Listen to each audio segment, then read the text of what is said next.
তীব্র আন্দোলনের মুখে প্রধানমন্ত্রীর পদত্যাগের পর নেপালের অন্তর্বর্তীকালীন প্রধানমন্ত্রী হিসেবে নিয়োগ পেয়েছেন দেশটির সাবেক প্রধান বিচারপতি সুশীলা কার্কি। কার্কিকে অন্তর্বর্তীকালীন প্রধানমন্ত্রী হিসেবে নিয়োগ দেন প্রেসিডেন্ট রামচন্দ্র পৌডেল। নেপালের রাষ্ট্রপতি কার্যালয় শীতল নিবাসে সুশীলা কার্কিকে শপথ বাক্য পাঠ করান রাষ্ট্রপতি রামচন্দ্র পৌডেল। শপথ গ্রহণ অনুষ্ঠানে আরও উপস্থিত ছিলেন উপরাষ্ট্রপতি, প্রধান বিচারপতি, ঊর্ধ্বতন সরকারি কর্মকর্তা, নিরাপত্তা বাহিনীর প্রধান এবং কূটনৈতিক সম্প্রদায়ের সদস্যরা।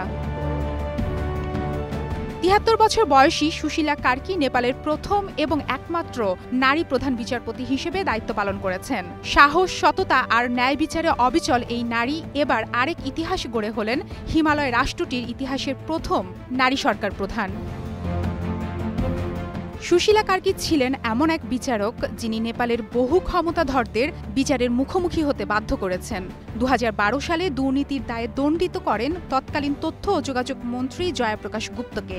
২০১৬ সালে দুর্নীতি বিরোধী সংস্থার প্রধানকে ক্ষমতার অপব্যবহারের দায়ে অপসারণের রায় দেন তিনি।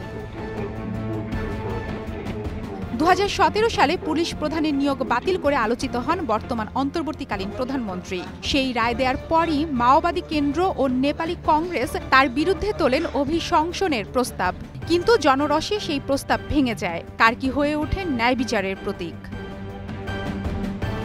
নেপালে দুদিনের রক্তক্ষয়ী বিক্ষোভ ও সহিংসতায় ৫০ জনের বেশি ছাত্র জনতা নিহত হওয়ার পর আলোচনায় উঠে আসে নতুন অন্তর্বর্তী সরকারের।